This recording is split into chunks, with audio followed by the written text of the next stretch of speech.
அனைவருக்கும் வணக்கம். நீலகிரி மாவட்டம் சில்லஹல்லா என்ற ஆற்றின் மீது அணை அமைத்து 1000 மெகாவாட் திறன் கொண்ட நீரேற்று புனல்மின் நிலையம் அமைக்க அரசு திட்டமிட்டுள்ளது. ஏற்கனவே ஜனவரி 15ஆம் தேதி இதே போல மேல்பவானி ஆற்றிலே புனல்மின் நிலையம் அமைக்க NTECL நிறுவனம் ஒன்றிய சுற்றுச்சூழல் அமைச்சகத்திற்கு விண்ணப்பித்துள்ளது குறிப்பிடத்தக்கது.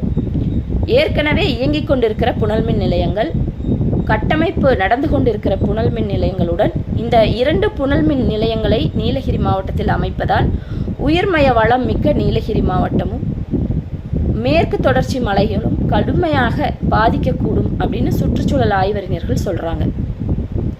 ஏற்கனவே 283 இடங்கள் நிலச்சரிவு ஏற்படக்கூடிய இடங்களாக கண்டறியப்பட்டிருக்கு அப்படின்னு சொல்லி மாவட்ட ஆட்சியர் சொல்லியிருக்கிறாங்க. மேலும் இது அதிகரிக்கக்கூடும் அப்படின்னு சொல்லி சொல்கிறாங்க.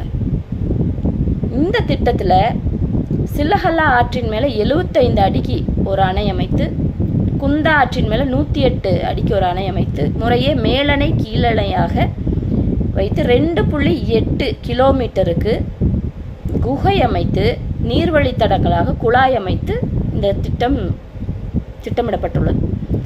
இதுக்கு 5843 கோடி ரூபாய் அரசு ஒதுக்கியிருக்கு.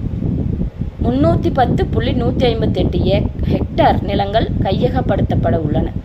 இப்படி கையகப்படுத்தப்பட்டால் பாலகுலா, இத்தலாறு, கீழ்குந்தா போன்ற கிராமங்களில் உள்ள 818 குடும்பங்கள் தங்கள் நிலங்களை இழப்பார்கள். அந்த நிலங்கள் எல்லாம் இப்போது மேய்ச்சல் நிலமாகவும் வேளாண்மை செய்து கொண்டிருக்கிற நிலங்களாகவும் இருப்பது குறிப்பிடத்தக்கது. இப்போ இந்த மக்களிடம் வேளாண்மை செய்து கொண்டிருக்கிற நிலங்களை எல்லாம் பிடுங்கினா அரசு இந்த திட்டத்தை அமைக்கணுமாங்கிற கேள்விகளை உள்ளூர் மக்கள் கேட்குறாங்க. இந்த திட்டம் குறிப்பாக கீழ்குந்தா, மேல்குந்தா பகுதிகள் திரு கஸ்தூரிரங்கன் அறிக்கையின்படி ஈகோ சென்சிட்டிவ் ஜோன் அப்படின்னு கண்டறியப்பட்டிருக்கு. சூழல் கூருணர்வு பகுதியாக சொல்கிறாங்க. அந்த பகுதிகளில் இது போன்ற மிகப்பெரிய திட்டங்களை ஏற்படுத்தக்கூடாது என்பது விதி.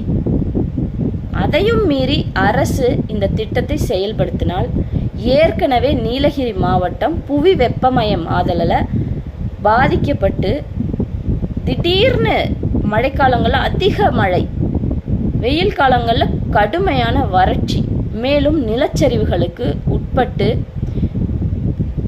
இருக்கு.